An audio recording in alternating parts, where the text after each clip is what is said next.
मानो वृंदा के पातिव्रत्य का पारितोषिक देने जा रहे हैं वृंदा को। भगवान ने जलंधर का रूप बनाया है। जलंधर युद्ध कर रहा था, भगवान जलंधर बनकर के वृंदा के पास पहुंच गए और कहा कि मैं सब देवताओं को मार करके लौट आया।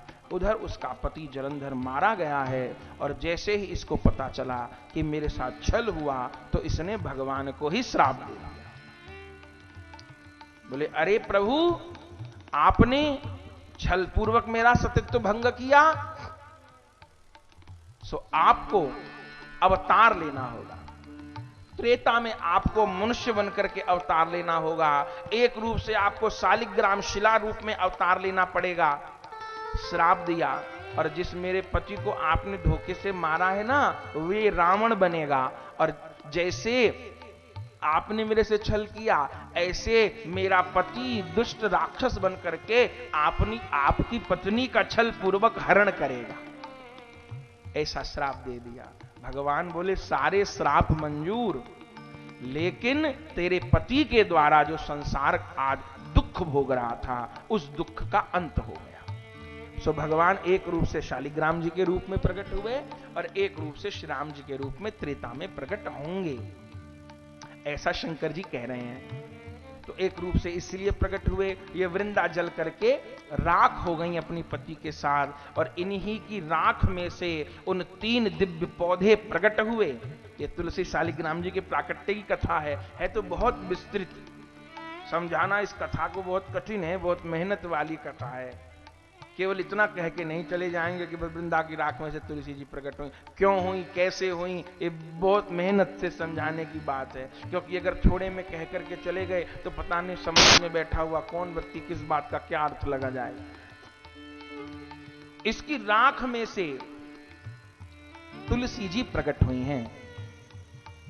तो वृंदा तुलसी नहीं बनी है, श्री तुलसी जी भगवान की नित्य प्रिया हैं, जो बैकुंठ में विराजमान रहती हैं, गोलोक में विराजमान रहती हैं। श्री वृंदा महारानी, उन वृंदा महारानी के आविर्भाव का समय हो रहा था, क्योंकि भगवान का अर्चावतार शालिग्राम जी के रूप में हो गया, और शालिग्राम जी के रूप में किशोरी जी तुलसी जी के रूप में शालिग्राम भगवान का आलिंगन किए रहेंगी। जब भी भगवान प्रकट होते हैं तो शक्ति प्रकट होती है, राम जी प्रकट होते हैं तो जानकी, श्री कृष्ण प्रकट होते हैं तो रुक्मणी जी, श्री राधा रानी, नारायण के साथ लक्ष्मी, शंकर जी के साथ गौरी। तो भगवान जब शिला का अवतार लेंगे, शालिग्राम बनेंगे, तो उनके संयोग के लिए जो नित्य प्रिया भगवान की वृंदा महारानी है वो वनस्पति के रूप में प्रकट हो रही हैं। लेकिन उनको प्रकट होने के लिए वनस्पति में किसी सामान्य मिट्टी से संभव नहीं है, किसी खाद से संभव नहीं है। उनको प्रकट होने के लिए वनस्पति रूप में सामान्य मिट्टी नहीं चाहिए, किसी पतिव्रता के शरीर की मिट्टी चाहिए। जैसे राम जी प्रकट होंगे पक्का हो गया, लेकिन अगर शत्रुपा तप न करें तो राम जी सोचेंगे कि किस मैया के गर्भ से जन्म लूं। राम जी प्रकट होंगे तो उन्हें कौशल्या चाहिए ही, श्री कृष्ण प्रकट होंगे उनको यशोदा चाहिए ही। ऐसे ही भगवान के नित्य प्रिया तुलसी वनस्पति रूप में प्रकट होंगी, पौधा के रूप में प्रकट होंगी, तो उनको सामान्य मिट्टी नहीं चाहिए, सामान्य रज नहीं चाहिए, उनको किसी पतिव्रता के शरीर की भस्म चाहिए। इसलिए जलंधर की पत्नी वृंदा के शरीर की भस्म से नित्य प्रिया श्री ठाकुर जी की तुलसी महारानी प्रकट हुई। कहिए श्री वृंदा महारानी की जय, श्री तुलसी महारानी की जय हो, श्री शालिग्राम भगवान जय हो। आनंद हो गया, परम आनंद हो गया। इस प्रकार महाराज वृंदा के श्राप के कारण भी एक हेतु भगवान का अवतार का हुआ, और देवी एक हेतु और भी है। बोले कौन हेतु? बोले एक बार तो एक राजा हुए सत्यकेतु, उन सत्यकेतु राजा के 2 पुत्र थे देवी, एक का नाम था प्रताप भानु और एक का नाम था अरिमर्दन। उन सत्यकेतु ने बहुत सुंदर राज्य किया देवी। जब वृद्ध हो गए तो उन्होंने अपने बड़े पुत्र प्रताप भानु को राज्य दे दिया कि बेटा तुम राज्य करो, और अपने जो छोटे पुत्र थे अरिमर्दन उनको युवराज बना दिया। प्रताप भानु ने बहुत सुंदर राज्य किया। इस प्रताप भानु का मंत्री था धर्मरुचि। इन लोगों ने बहुत सुंदर शासन किया, सारा संसार अपने वश में कर लिया। प्रताप भानु ने कितनी बार दिग्विजय करी, कितनी बार दिग्विजय करी। सारे पृथ्वी पर जितने दुष्ट राजा थे सबको मार दिया और महाराज सनातन धर्म की ध्वजा लहराई। पूरे पृथ्वी पर अखंड राज्य किया प्रताप भानु ने, दिग्विजय करी। अपने भाई अरिमर्दन धर्मरुचि के साथ रहता था। देवी, एक दिन ये प्रताप भानु शिकार खेलने के लिए गया, आखेट करने के लिए गया। सो इसको जंगल में एक जंगली सुअर दिखाई दिया। जंगली सुअर ऐसा कि उसके दांत तो ऐसे लगते थे कि जाने कितने चमकीले रतन हो। प्रताप भानु उस सुअर के पीछे पड़ गए, उस शूकर का संहार करना चाहते थे। सारी सेना उनसे छूट गई, अरिमर्दन धर्मरुचि सब छूट गए। उस सुअर ने उनको भटका दिया वन में। बहुत दूर बहुत दूर बहुत दूर चले गए। देवी, वो सुअर कोई सामान्य सुअर नहीं था, वो कालकेतु राक्षस था। बोले कालकेतु राक्षस की क्या दुश्मनी थी? बोले इस कालकेतु राक्षस को प्रताप भानु राजा ने दिग्विजय करते समय इसके 100 पुत्र और 10 भाइयों को मार दिया था। ये कालकेतु जीत नहीं पा रहा था प्रताप भानु से, तो छुप करके वन में रहता था। घात लगा करके भी कभी प्रताप भानु को मारूंगा। आज दाव लग गया। सुअर के रूप में कालकेतु राक्षस बहुत दूर भगा करके ले गया और कहीं बीहड़ एकांत वन में पहुंच करके गुफा में घुस गया। उस गुफा में प्रताप भानु जा नहीं सकते थे। घनघोर रात का अंधेरा, प्यासे भूखे तड़प रहे थे प्रताप भानु। इतनी देर में उनको एक दूर कुटिया दिखाई दी। उन्होंने सोचा, अरे वहां कोई महात्मा होंगे। महात्मा की खोज में प्रताप भानु उस कुटिया के पास गए तो देखा एक मुनि बैठे हैं। हे देवी, शंकर जी कह रहे हैं वो कोई मुनि नहीं था, वो तो कपटी था। बोले प्रभु, वो कपटी वहां कैसे आ गया? बोले वो भी पहले का राजा था, उसको प्रताप भानु दिग्विजय करते समय हरा चुके थे। वो वापिस अपने राज्य नहीं लौटा, आकर के कपट मुनि बनकर के वन में रहने लगा। उस कपट मुनि की कुटिया को देख करके प्रताप भानु ने सोचा, आज तो रात यहीं गुजार दूं, जंगल में अकेले रहने पर पता नहीं कितना अनिष्ट होगा। उस कपटी की कुटिया में पहुंचे, उसने बड़ा सत्कार किया। आओ बैठो। वो कपटी मुनि प्रताप भानु को पहचान गए कि ये वही है जिसने हमको दिग्विजय में हराया था, हमारी सेना को मारा था। लेकिन प्रताप भानु उस कपटी को न पहचान पाए, क्योंकि उसने साधु का वेश बना रखा था। बैठ गए अंदर जाकर के। मुनि जान करके प्रणाम किया। अब तो वो कपटी मुनि बड़ी बड़ी बातें करने लगा। प्रताप भानु ने अपना नाम नहीं बताया कि ऐसे बीहड़ वन में अपना नाम बता दूं कि मैं राजा हूं तो कभी कोई मेरा अपहरण न कर ले। उसने कहा कि मैं राजा प्रताप भानु का सेवक हूं। प्रताप भानु ने ऐसा कहा। वो कपटी मुनि बोले कि अरे राजन, तुम किससे झूठ बोल रहे हो? हम तो जानते हैं तुम कौन हो, कि कौन हो, कि तुम राजा सत्यकेतु के पुत्र हो प्रताप भानु। तुमने दिग्विजय कर रखी है पूरी पृथ्वी। तुम्हारा भाई है अरिमर्दन, तुम्हारा मंत्री है धर्मरुचि, दिग्विजय करते हुए घूम रहे हो। और मुझे यह भी पता है तुम यहां तक कैसे पहुंचे। बोले प्रभु कैसे पहुंचे? तुम एक सुअर के पीछे लगे थे ना जंगली? कि हाँ, वो सुअर तुमको भगाते भगाते यहां तक ले आया और कहीं छुप गया। ओहो हो, ऐसी बात सुनकर के तो बड़ी श्रद्धा बढ़ गई। कितने जोरदार मुनि हैं, यहां बैठे सारा हाल जान लिया, चरणों में पड़ गए। महाराज दया करो मेरे ऊपर। हाथ आगे कर दिया, मेरा हाथ देखो महाराज, बताओ मेरे हाथ में रेखाओं में क्या क्या लिखा है। कपट मुनि को लगा अब तो पकड़ में आ गया प्रताप भानु, अब ठीक से इसका मैं उपचार करूंगा। ये कपट मुनि बोले हम ऐसे किसी का हाथ मात नहीं देखते, भविष्य बताने से भजन खर्च हो जाता है। ये चरणों में पड़ गए। महाराज आप बताइए मेरा भविष्य। आपका नाम क्या है महाराज? बोले मेरा नाम है एक तनु। बोले एक तनु? एक तनु नाम का क्या अर्थ हुआ? बोले एक तनु मतलब कि जब ब्रह्मा ने सृष्टि रची थी तब मेरा जन्म हुआ था और तब से आज तक मैंने शरीर नहीं पलटा। मेरे आगे कितने ब्रह्मा मर गए और जी गए, अब मैं एक तन हूं, तब से एक ही तन से चल रहा हूं। और श्रद्धा बढ़ गई, और श्रद्धा बढ़ गई। महाराज बताइए मेरे हाथ में क्या रेखा है? अरे रेखा छोड़, तू बता तू क्या चाहता है? बोले महाराज मैं तो एक ही वर चाहता हूं। क्या? बोले मैं चाहता हूं कि एक तो मैं कभी बूढ़ा ना हो, एक दूसरा अमर हो जाऊं, और तीसरा कल्पों तक सारी पृथ्वी पर मेरा राज रहे। बस ये भूख ही आदमी को गिरा देती है। कितना बड़ा राजा, कितना अच्छा राजा, ये उसकी कामना। अरे यहां कौन स्थिर रह पाया है? लेकिन धन का चरित्र ऐसे ही होता है, बस और विस्तार और विस्तार। भगवान में और जीव में मोटा अंतर यही है कि भगवान विस्तार भी करना जानते हैं और समय आने पर निपटारा भी करना जानते हैं, समेटना भी जानते हैं। और हम जीवों पर विस्तार ही करना आता है, समेटने के नाम हम सब रोने लग जाते हैं। प्रताप भानु ने कहा मैं अमर हो जाऊं, मेरा पृथ्वी पर हमेशा राज बना रहे, कभी बूढ़ा ना हो। कपट मुनि ने कहा हम आशीर्वाद दे दे तो ये सब संभव है। अरे महाराज तो क्यों आशीर्वाद नहीं देते? इस आशीर्वाद के फलीभूत होने में राजन एक कठिनाई है। अरे महाराज बताइए क्या कठिनाई है, उसको दूर करा जाए।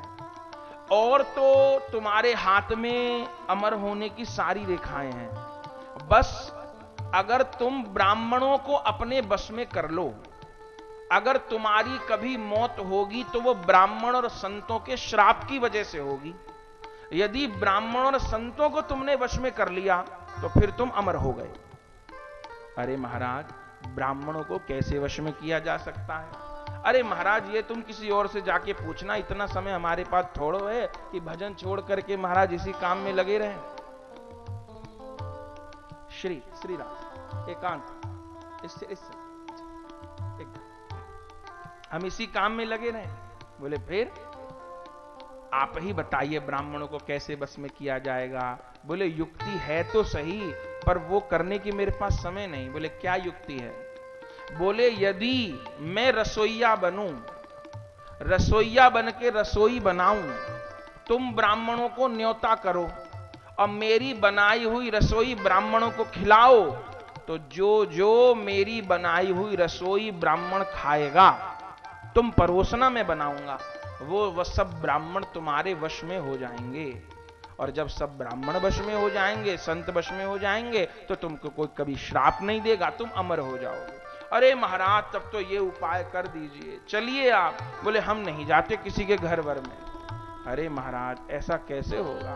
उपाय बता दिया, अब आप कृपा भी कर दीजिए। अरे बहुत लंबा अनुष्ठान है, 1 साल का समय लगेगा, हम तो आज तक कभी कुटिया से बाहर ही नहीं निकले। अरे महाराज मेरे ऊपर तो दया कर ही दो, आप चलो। और महाराज जब बहुत कहा, कपट मुनि को लगा कि अब तो मेरे बस में हो गया। बोले अच्छा फिर आज से तीसरे दिन हम तुम्हारे पास आएंगे।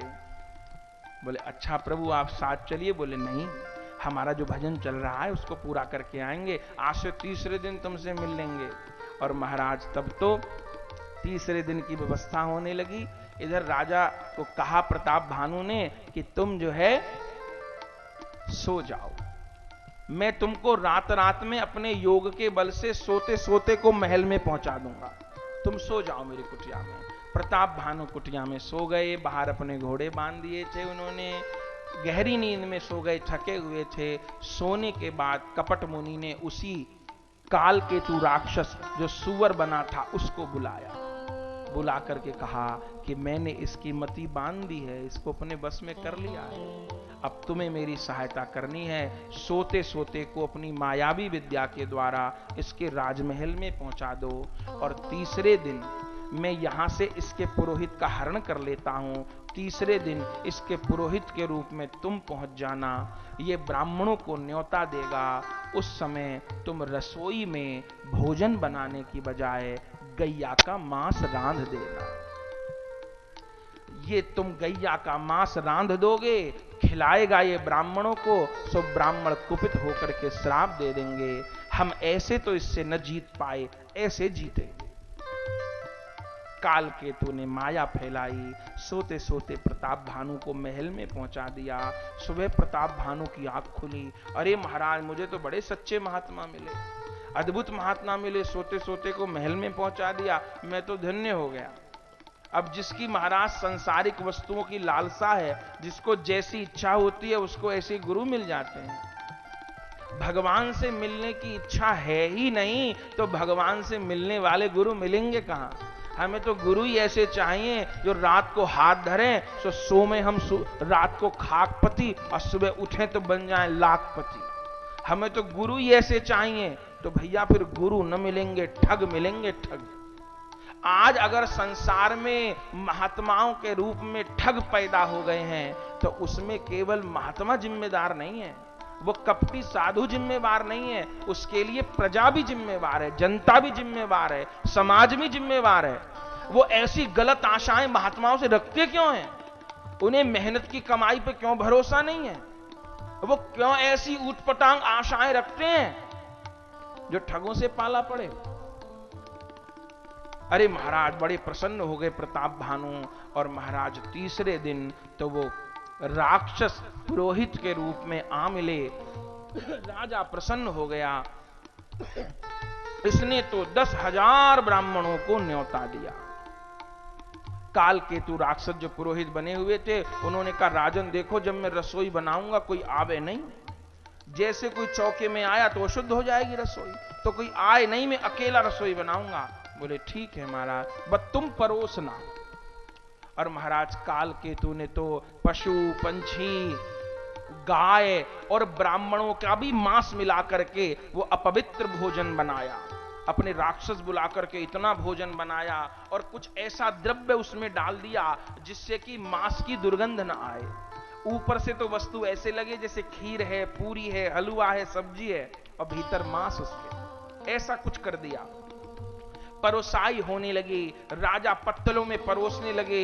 हजारों लाखों ब्राह्मण आ गए, सबके चरण धुलाए गए, सबको चंदन माला हुआ, सबको प्रणाम हुआ, सबकी पत्तलों में वो मांस परोसा जाने लगा। और जैसे ही हाथ जोड़ करके प्रताप भानु ने कहा कि हे ब्राह्मणों आप प्रसाद ग्रहण करिए, जैसे ही ब्राह्मण कौर उठाने को हुए तैसे ही आकाशवाणी हुई, रुक जाओ रुक जाओ रुक जाओ। ब्राह्मण चौंक गए, हाथ का कौर छोड़ दिया। आकाशवाणी में देवताओं ने कहा यह भोजन न करना। क्यों? ये भोजन कोई अन्न का भोजन नहीं है, अन्न प्रसाद नहीं है, ये तो अपवित्र मांस है। और महाराज ज्यों नाम सुना मांस का कुपित हो गए। जिस आचमन से भोजन करने वाले थे वही आचमन उन ब्राह्मणों ने ले लिया और फेंक करके जल प्रताप भानु की ओर बोले, अरे पापी, तो हमारी जन्म जन्म की साधना भ्रष्ट करना चाहता था। हम तुझे श्राप देते हैं कि तू राक्षस होकर के संसार में जन्म ले और महाराज तेरा कुल के सहित इस रूप में नाश हो जाए और अगला जन्म तुझे राक्षस का मिले। ये कह करके ब्राह्मण जाने लगे। तब पुनः आकाशवाणी हुई। आकाशवाणी ने कहा कि अरे ब्राह्मणों, मैंने तुमको भोजन छोड़ करके घर जाने को कहा था, श्राप देने को थोड़ा कहा था। तुमने श्राप क्यों दे दिया?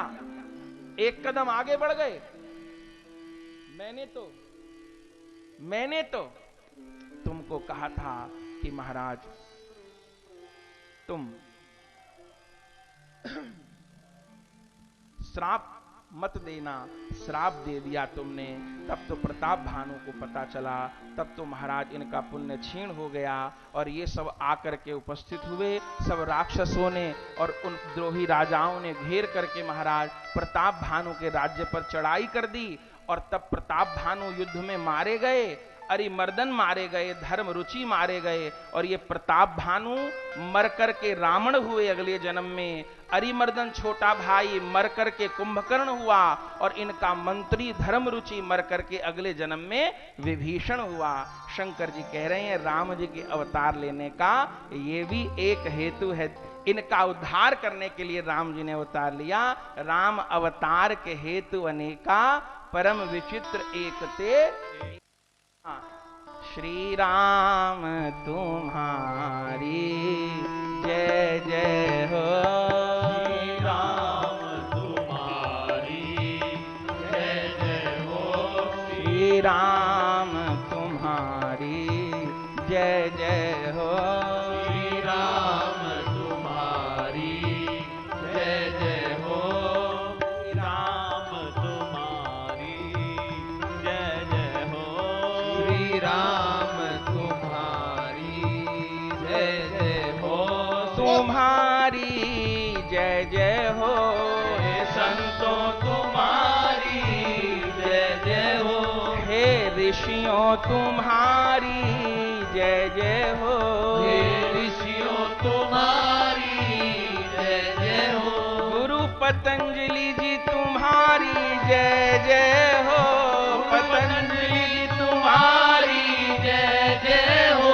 हे संतों तुम्हारी जय जय हो। हे संतों तुम्हारी जय जय हो। हे ऋषियों तुम्हारी जय जय हो। हे ऋषियों तुम्हारी जय जय हो। श्री राम तुम्हारी जय जय हो। श्री राम तुम्हारी जय जय हो। श्री राम तुम्हारी जय जय हो। श्री राम तुम्हारी जय जय हो। श्री राम तुम्हारी जय जय हो। श्री राम तुम्हारी जय जय हो। श्री राम तुम्हारी जय जय हो। श्री राम तुम्हारी जय जय हो। धन्य है महाराज श्री राम जी की कथा में संत सद्गुरुदेव भगवान योग ऋषि श्री रामदेव जी का आगमन हमारे लिए बड़े बड़े सौभाग्य की बात है। और देखिए तो सही, आज प्रसंग भी कितना सुंदर है। आज प्रसंग पापियों के जन्म का है। कल राम जी के जन्म का प्रसंग है, आज पापियों के जन्म का प्रसंग है, रावण के जन्म का प्रसंग है। और महाराज किस प्रकार श्री राम जी उन पापियों का संहार करने के लिए प्रकट होंगे, इस भूमिका का कथा हो रही है। आज ऐसे समय में श्री रामदेव जी का आगमन हुआ है, हम कृतार्थ हुए। अब जो मंच संचालन कर रहे हैं उनको मैं कहूंगा कि आगे की विधि का निर्वाह करें। पूजनीय रामदेव जी का वैष्णवों के द्वारा सम्मान हो, फिर जैसा महाराज जी आज्ञा करेंगे आगे ऐसा होगा। बोल सियावर रामचंद्र भगवान की सब स्वामी जी के सम्मान में हाथ उठा करके जय जयकार करिए। महाराज भारत माता की, भारत माता की, भारत माता की, संत सद्गुरु भगवान की, महर्षि पतंजलि जी की, संत भगवान की, सियावर रामचंद्र भगवान की, श्री हनुमान जी महाराज की, प्रेम से कहिए जय जय।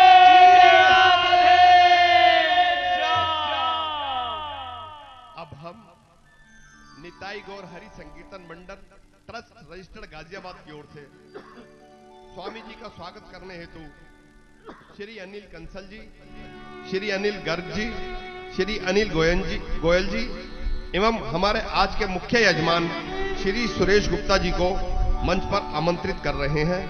कृपया आप मंच पर आकर स्वामी जी का माल्यार्पण द्वारा स्वागत करें। श्री अनिल गोयल जी,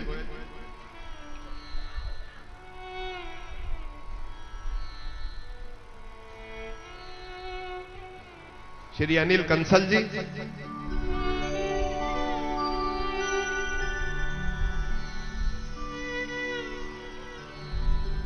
श्री अनिल गर्ग जी,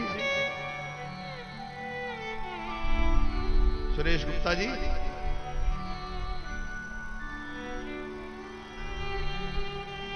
अब हम पतंजलि के जिला वितरक श्री सुशील कुमार जी एवं श्री आयुष गर्ग जी को आमंत्रित करते हैं और निवेदन करते हैं कि आप स्वामी जी को पुष्प भेंट कर स्वामी जी से आशीर्वाद प्राप्त करें।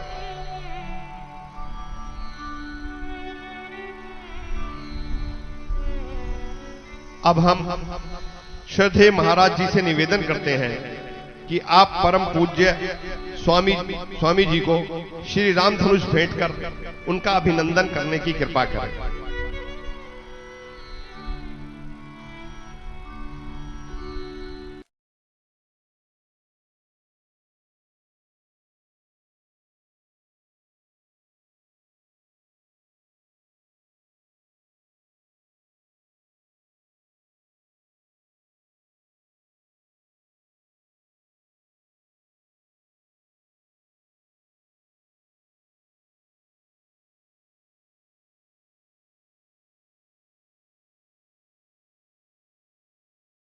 सियावर रामचंद्र भगवान की जय हो। रावण उद्धार करता श्री रामचंद्र भगवान की जय हो। रावण उद्धार करता श्री रामचंद्र भगवान की जय हो। अब मैं भारत स्वाभिमान के जिला प्रभारी श्री अमरदीप जी से निवेदन कि आकर महाराज श्री का स्वागत करें।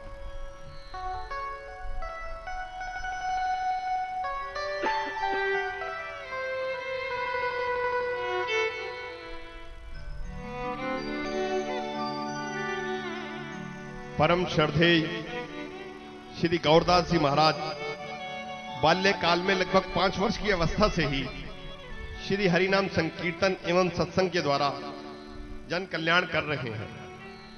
श्रद्धेय महाराज जी ने समस्त वैष्णव भक्ति ग्रंथों का अत्यंत गूढ़ अध्ययन किया है एवं आपकी कथा और प्रवचन को सुनकर ही आपके ज्ञान का किंचित अनुमान लगाया जा सकता है। श्रद्धेय महाराज जी ने बचपन से लेकर अभी तक कभी भी सामने कोई ग्रंथ या पुस्तक रखकर देखकर ना कभी प्रवचन किए हैं ना कभी कथा कही है। निरंतर नए नए विषयों पर अपने प्रवचन देकर आप समाज को कृत करते हैं। श्रद्धेय महाराज जी के मुख से कथा श्रवण करने पर नित्य नवीन मिठास का अनुभव होता है। श्रद्धेय महाराज जी श्रीमद् भागवत के परम विद्वान ज्ञाता एवं अत्यंत सरस प्रवक्ता है तथा श्री वाल्मीकि रामायण, श्री रामचरितमानस, श्रीमद् भगवत गीता, श्री चैतन्य भागवत, श्री चैतन्य चरितमृत, श्री भक्तमाल एवं असंख्य भक्त चरित्रों का स्वतः अद्भुत एवं चमत्कारिक वर्णन सबके हृदय में हरि भक्ति की स्थापना करते हुए निरंतर समाज का मार्गदर्शन कर रहे हैं। अनेकों लोगों को दिव्य प्रेरणा देकर श्रद्धेय महाराज जी ने उनके व्यसन छुटाए हैं। जो लोग कभी शराब, तंबाकू और बुरे व्यसनों के आदी थे, वे उन सब व्यसनों को त्याग करके सुखमय जीवन व्यतीत कर रहे हैं। हजारों लोगों का महाराज जी ने मांसाहार बंद करा के उनको शुद्ध शाकाहारी रहने की प्रेरणा प्रदान की है।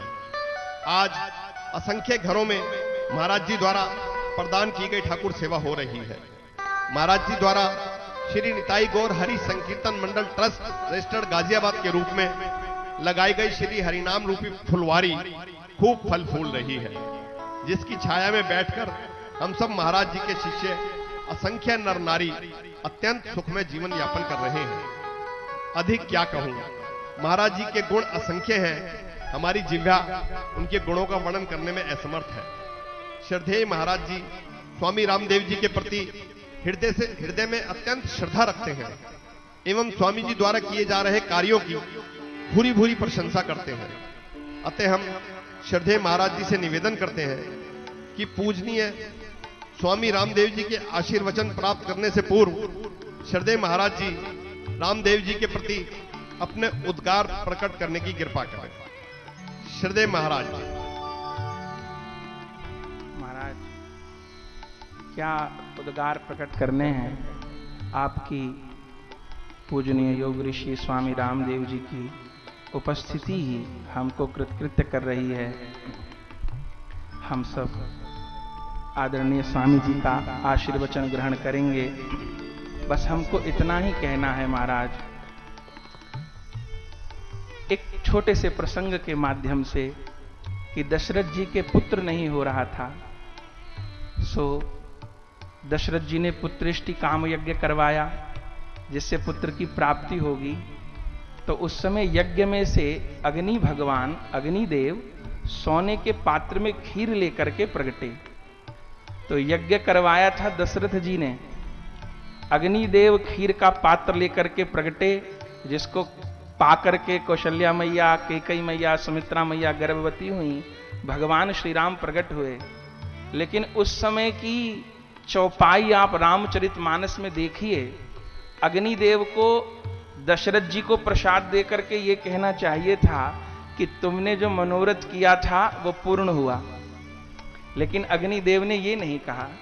गोस्वामी जी चौपाई लिखते हैं, अग्निदेव क्या कह रहे हैं, बोले जो वशिष्ठ कछु हृदय विचारा और सकल काज भासिद्ध तुम्हारा।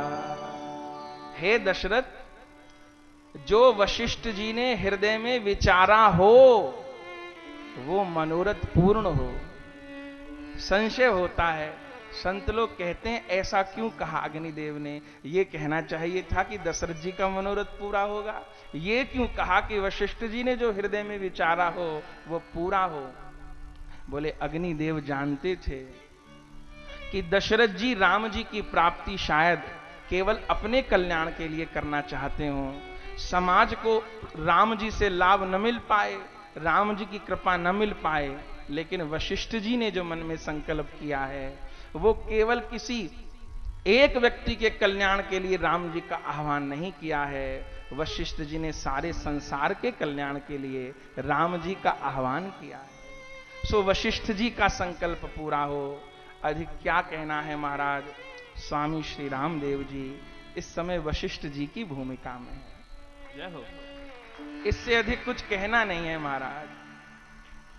अंतर इतना है कि उस समय श्री वशिष्ठ जी ने श्री राम जी के अवतार के लिए आह्वान किया, प्रार्थना करी, और श्री रामदेव जी राम राज्य के लिए जूझ रहे हैं। महाराज, न हम किसी राजनीतिक दल में हैं, ना हम किसी राजनीतिक दल के पक्ष में हैं, ना विपक्ष में हैं। हमारा राजनीति से लेना देना कोई नहीं है, पर भारत का हर प्राणी भारत के हित के पक्ष में तो है।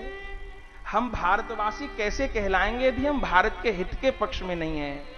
और ऐसा कौन भारत का वासी होगा जो स्वामी जी के विचारों से भेद रखता हो महाराज, भेद रखता हो। आज भारत माता लहूलुहान हो रही हैं, लहूलुहान हो रही हैं। हम तो इतनी ही बात कहते हैं कि स्वामी रामदेव जी ने हृदय में जो विचारा है कि हम भारत माता का ऐसा श्रृंगार करेंगे, हम भारत माता के मुकुट पर ऐसा, शीश पर ऐसा मुकुट सजाएंगे, माँ के हाथों में ऐसे कंगन पहनाएंगे, माँ को ऐसी साड़ी में देखना चाहेंगे, माँ के चरणों की ऐसी पूजा करेंगे। भारत का जो स्वरूप स्वामी जी देखना चाहते हैं, जो वशिष्ठ कछु हृदय विचारा सकल काजवा सिद्ध तुम्हारा। हम तो श्री राम जी से, श्री कृष्ण से यही प्रार्थना करते हैं कि स्वामी जी के मनोरथ श्री राम जी पूरे करें। अरे महाराज, कौन होगा? गुण को स्वीकार करना चाहिए महाराज। हमारे देश के इन युवा ऋषि ने महाराज हमारे भारत का खोया सम्मान दिलवा दिया, खोया सम्मान दिलवा दिया महाराज। कौन जानता था इन अंग्रेजों के देशों में भारत को? अरे महाराज, भारतीयों को हेय दृष्टि से देखा जाता था, लोगों को, भारतीयों को इंडियन डॉग तक कहा जाता था। और महाराज वहीं हमारे इन युवा ऋषि ने, हमने थोड़ी देर पहले सुना था एक साधक के मुख से कि स्वामी जी ब्रिटेन में पधारे तो ब्रिटेन की महारानी ने आरती का थाल सजा करके स्वामी जी की आरती उतारी। ब्रिटेन पधारे तो ब्रिटेन की महारानी ने स्वामी जी की आरती उतारी। कौन न चाहेगा कि भारत की दुर्दशा दूर हो। स्वामी जी से पहले भी योग था, पर आप सच्चे दिल से बताइए कि हम में से कितने लोग जानते थे कपालभाति होता क्या है? ये उच्चाई प्राणायाम, ये तमाम प्राणायाम कौन जानता था महाराज? लोग कहते हैं पहले से थे। अरे होंगे पहले से महाराज। उस योग को पुनर्जीवन देने वाले तो योग ऋषि ही हैं महाराज, योग ऋषि ही हैं। इनके बलिदान को, इनकी सेवा को युग युग तक भारत भूलेगा नहीं। भूलेगा नहीं महाराज। इतना बड़ा काम किया जिसके शब्द नहीं है कुछ कहने को शब्द नहीं है। कितने कितने विदेशों में महाराज नाम का आपने प्रचार किया है, अपनी भारतीय संस्कृति की ध्वजा को सबसे ऊपर फहराया है। ये प्रसंग ही चल रहा है। कितने पापी लोग रावण बने हैं और भगवान का अवतार हेतु यही है। भगवान के अवतार हेतु में सबसे बड़ा प्रधान तथ्य यही है। दुखी दीनों पे जब असुरों का अत्याचार होता है, यही आज की कथा है। दुखी दीनों पे जब असुरों का अत्याचार होता है, तभी भूतल पे करुणा सिंधु का अवतार होता है। दुखी दीनों पे जब असुरों का अत्याचार होता है, तभी भूतल पे करुणा सिंधु का अवतार होता है। संत सुर भूमि भूसुर सुर भी सज्जन कष्ट जब पाते। महाराज देखिए गंगा जी की क्या दशा हो रही है। महाराज हमको किसी अन्य बात से लेना देना नहीं है, पर क्या हम लोग नहीं चाहते कि हमारी गंगा जी की धारा विच्छिन्न रहे। हम वृंदावन में रहते हैं महाराज, कितने कितने दूर दूर से, बंगाल से, गुजरात से वैष्णव आते हैं मथुरा यमुना जी का पूजन करने के लिए। एक एक 2-2 हजार रुपए के इत्र की शीशी लेकर के यमुना जी का पूजन करने के लिए इत्र यमुना जी में डालते हैं, दूध यमुना जी में डालते हैं। लेकिन जब आचमन करने के लिए यमुना जी का जल हाथ में लेते हैं स्वामी जी, तो उसमें 10-10 कीड़े आ जाते हैं जल में। उनकी आंखों में आंसू आ जाते हैं कि जल का आचमन करें कि फेंक दें। हम इतनी दूर से यमुना जी का पूजन करने आए थे, जल नीचे फेंक देंगे तो पाप लगेगा, और पी लिया तो शायद अस्पताल जाना पड़ जाए। इतना प्रदूषित हो गया है जल यमुना जी का। क्या हम नहीं चाहेंगे कि हमारी यमुना जी फिर से अपना पुराना रूप धर ले? जिस भारत में गैया को मां का सम्मान था महाराज, उसी भारत में दिल निकलने से पहले 1 लाख गाय काट दी जाती हैं। डिब्बों में मांस भर के उनका विदेशों में सप्लाई होता है, क्योंकि कुछ लोगों को नाश्ते में मांस चाहिए होता है, उनको दूध नहीं अच्छा लगता, मांस चाहिए होता है। सुनकर के खून उबलने लग जाता है। ओहो, गैया काटी जा रही है, धिक्कार है हमको जो हमारे खून में उबाल नहीं आ रहा। महाराज त्राही त्राही हो रही है। श्री राम जी तो त्रेता में प्रकट हुए, पर संत लोग सदैव ही प्रयास करते हैं ज्ञान की, शौर्य की, भक्ति की, अध्यात्म की ध्वजा स्वामी जी ने फहराई है। महाराज एक एक जन आपका ऋणी है, एक एक जन आपका ऋणी है। बारंबार आपके चरण कमलों में प्रणाम है। भारत माता की सेवा करना हम सबका कर्तव्य है। सोचिए, खूब आपके संकल्प फलीभूत करें। आप अपनी वाणी के द्वारा हमें कृतकृत्य करिए। आपकी अब हम परम पूज्य आदरणीय स्वामी रामदेव जी से आग्रह करते हैं कि आप योग, अध्यात्म एवं राष्ट्र निर्माण के लिए हमारा मार्गदर्शन कर हमें अनुग्रहित करें। सभी भक्तजन स्वामी जी के सानिध्य में बिताए क्षणों को हमेशा हमेशा के लिए अपने हृदय में संजोकर आपकी अनुभूति का लंबे समय तक अमृत पान करते रहेंगे। स्वामी रामदेव जी। बोलिए सच्चिदानंद भगवान की जय। मर्यादा पुरुषोत्तम सियावर रामचंद्र की जय हो। योगेश्वर श्री कृष्ण चंद्र की जय हो। सत्य सनातन वैदिक धर्म की जय हो। गौ माता की जय हो। भारत माता की जय हो। गाजियाबाद का ये कार्यक्रम करीब 10 दिन पहले निर्धारित हुआ और अभी 40-50 हजार लोग आए थे। फिर मुझे कुछ दिन पहले ही बताया कि महाराष्ट्री की यहाँ कथा है। पतंजलि में महाराष्ट्री आ चुके हैं। मैं पूरे पतंजलि योगपीठ परिवार की ओर से और पूरे देश में जो लाखों भाई बहन इस अनुष्ठान में अहर्निश सेवा कर रहे हैं और करोड़ों करोड़ों ऋषिपुत्र इस अनुष्ठान को आगे बढ़ाने में लगे हुए, उन सब की ओर से मैं महाराज श्री का बहुत बहुत प्रणाम करता हूं, हृदय से वंदन करता हूं। महाराज श्री में इतनी विनम्रता है, इतना करुणा भरा हृदय, इतना अनुग्रह का भाव, इतना वात्सल्य, और ऐसे समर्थ गुरुओं की विवेकवती बुद्धि से अपना भी चित्त शुद्ध हो जाता है। आप सब महाराज श्री के सानिध्य में श्री राम कथा के माध्यम से जो ज्ञानामृत का पान कर रहे हैं, ज्ञान से हमारा जीवन पावन होता है। और गीता में तो भगवान ने स्वयं ही कहा कि नहीं जाने न सदृशम पवित्रम यह विद्यते। जीवन में सारे दुख अज्ञान के कारण से हैं, चाहे शरीर के दुख है, चाहे संबंधों में कहीं दुख आता है। जहां जहां अज्ञान होगा वहां वहां दुख होगा, वहां वहां हानि होगी। घर में, परिवार में, व्यापार में, व्यवहार में, संबंधों में जहां जहां दुख है वहां वहां आप अज्ञान को मूल में पाएंगे। इसलिए गुरुओं की भूमिका बहुत बड़ी होती है। वह हमें जीवन की सही समझ देते हैं, समझ पूर्वक, संबंध पूर्वक और निरंतर सुख पूर्वक कैसे जीवन को जिए, भगवान के साथ तादात्म्य भाव से कैसे जीवन को जिए। सामान्य रूप से हमारे चित्त की 3 अवस्थाएं होती हैं। एक, जब चित्त तमो गुण से अभिभूत होता है तो हम नीचे की ओर गिरते रहते हैं। जब रजोगुण होता है तब राग द्वेष में जीते रहते हैं।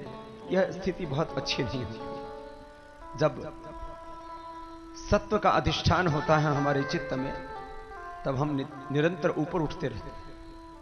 और एक इससे भी ऊपर की निर्बीज अवस्था है चित्त की, जहां हम निर्द्वंद्व हो जाते हैं, निर्वैर हो जाते हैं, निर्भय हो जाते हैं।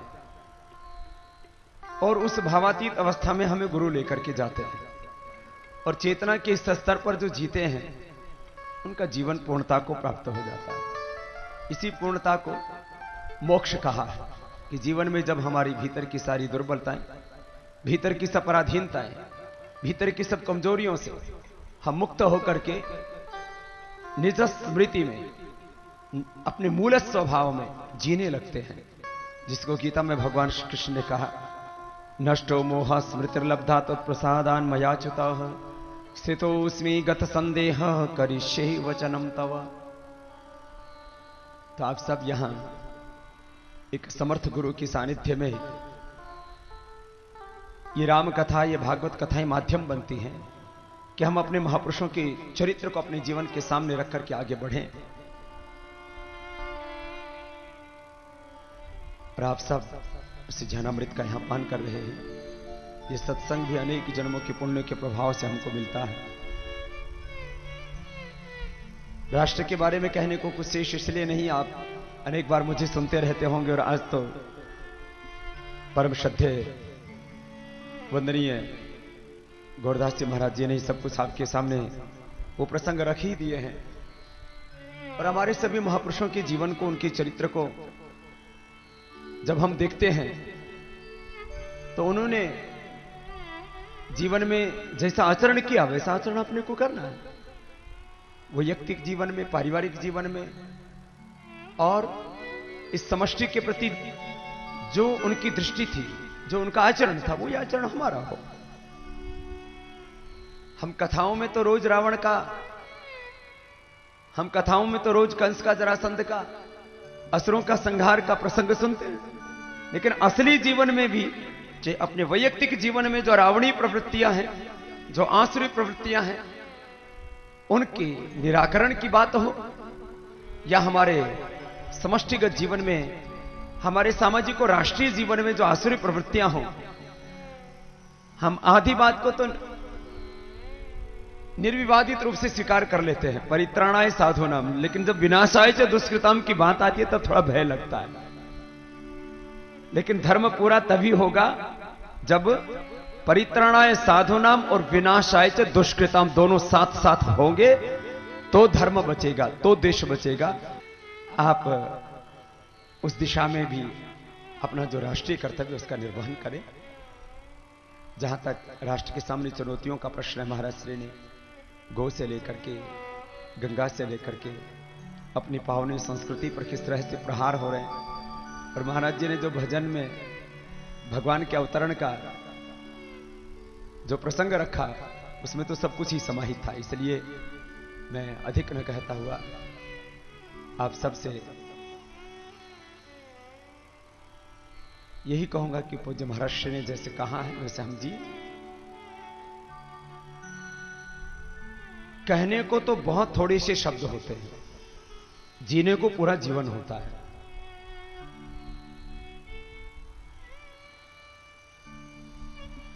हमारे शास्त्र में कहा कि साधुनाम दर्शनम पुण्यम तीर्थभूता ही साधु। साधु का दर्शन करने से, संत का दर्शन करने मात्र से हमें पुण्यार्जित होता है। इसका अभिप्राय यही होता है कि हम जैसे गुरुजन जीते हैं, जैसे संत महापुरुष जीते हैं, जैसे साधु पुरुष जीते हैं, वैसे जीना शुरू कर दें। जैसे हम कथाओं में भगवान का चरित्र सुनते हैं, वैसा जीवन अपना बनाए।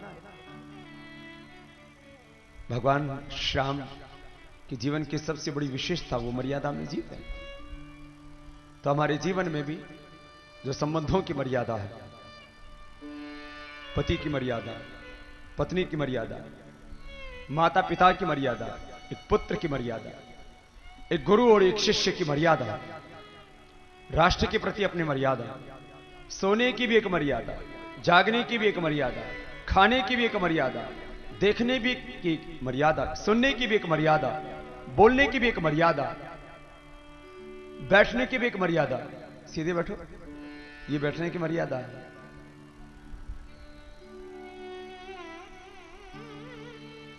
मर्यादा में सब जीना शुरू कर दे तो फिर तो राम राज्य आ ही जाएगा। ये सारी सृष्टि मर्यादित है। सूर्य, चंद्रमा, पशु, पंछी, कीड़े मकोड़े, गधे घोड़े से लेकर के हाथी तक, सारे पेड़ पौधे, ये सारी सृष्टि स्वयं में नियंत्रित है, स्वयं में अनुशासित है, मर्यादित है। मनुष्य मर्यादा का अतिक्रमण करता है। कोई जीव मर्यादा का अतिक्रमण नहीं करता। किसी भी जीव में, अब आदमी ने कुछ गड़बड़ कर दिया हो तो अलग बात है, उसके संक्रमण करके कोई जीव के अंदर HIV का रोग नहीं मिलता, कोई जीव को डायबिटीज नहीं होता है, कोई जीव को हाइपरटेंशन नहीं होता है, और कोई जीव मोटा पतला नहीं होता है, कोई जीव को कोलेस्ट्रॉल नहीं बढ़ता है, कोई जीव को कैंसर नहीं होता है, जो मर्यादा में रह रहे हैं। अब कुछ को हम जबरदस्ती घर में बांध के बीमार कर दें, अलग प्रश्न है। सारी सृष्टि स्वयं में मर्यादित है, अनुशासित है। भगवान राम से हम एक ही बात सीखें कि हम मर्यादा में रहेंगे। हम मर्यादा में रहेंगे तो हम स्वयं राम बनेंगे, स्वयं घनश्याम बनेंगे, स्वयं हनुमान बनेंगे, स्वयं सिंह बनेंगे, स्वयं सीता, लक्ष्मी, दुर्गा, सरस्वती, पार्वती बनेंगे, और हमारे जीवन से धर्म प्रकट हो